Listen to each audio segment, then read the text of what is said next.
Good morning. I just woke up and I'm sitting out here with the bumblebees again.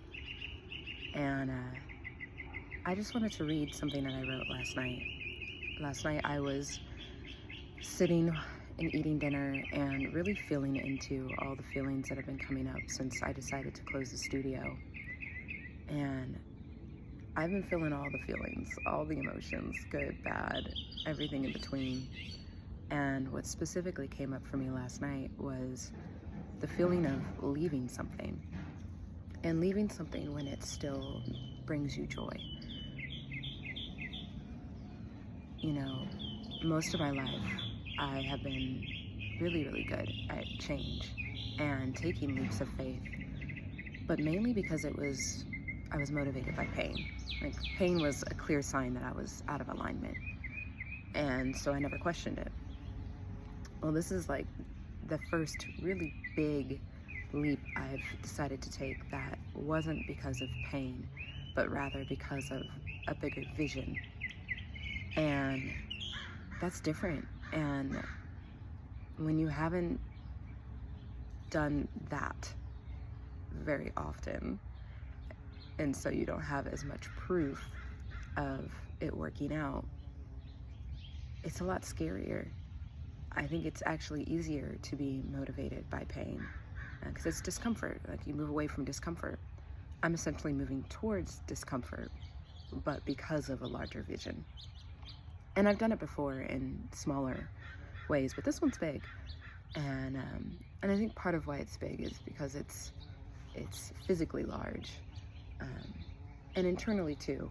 But it didn't happen overnight. I didn't get here overnight, so I have a lot of faith in what I'm doing, but that doesn't mean the feelings don't come up.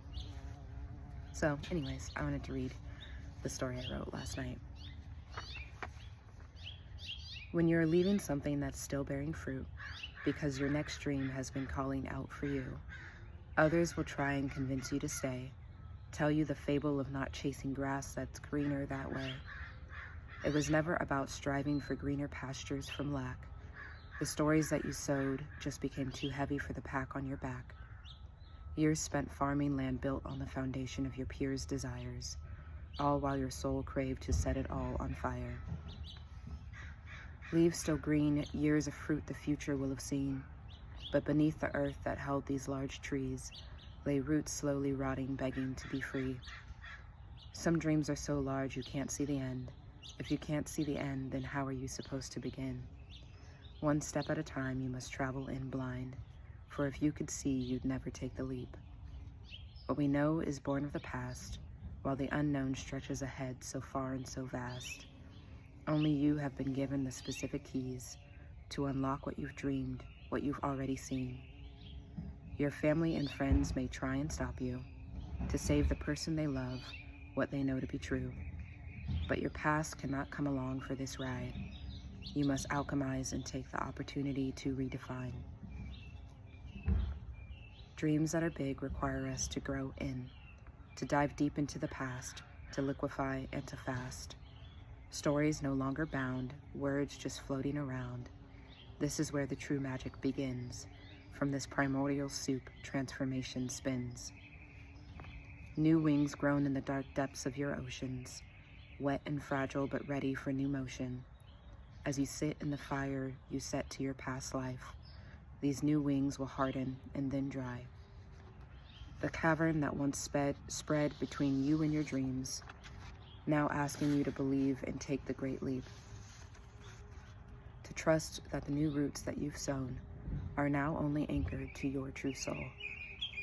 I dare you to fly, to trust in the winds that take you higher, to shoot for the moon, to follow all your new desires. Land amongst the stars that fill our night sky. Dance with the day and dream with the night.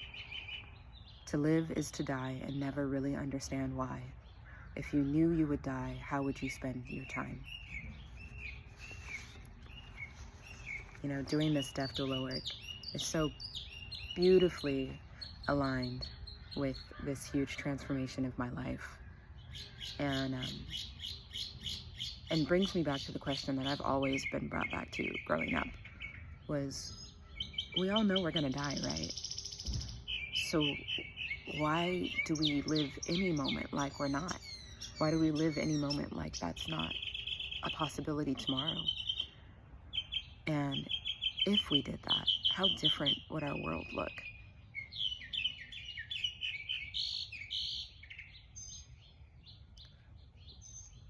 I think when we're closer to death, we're closer to life. And so we can't ignore it because it's always here. And when we don't ignore it, we live more, we live fuller, we live more authentically, we live a more aligned life. And fear is still there, but it doesn't rule our life. So yeah, I'm gonna go spend the rest of my day doing things that make me feel alive. And me and my mom are gonna do a little video thing about the work she's doing. So stay tuned for that. And I hope you have a wonderful now and live.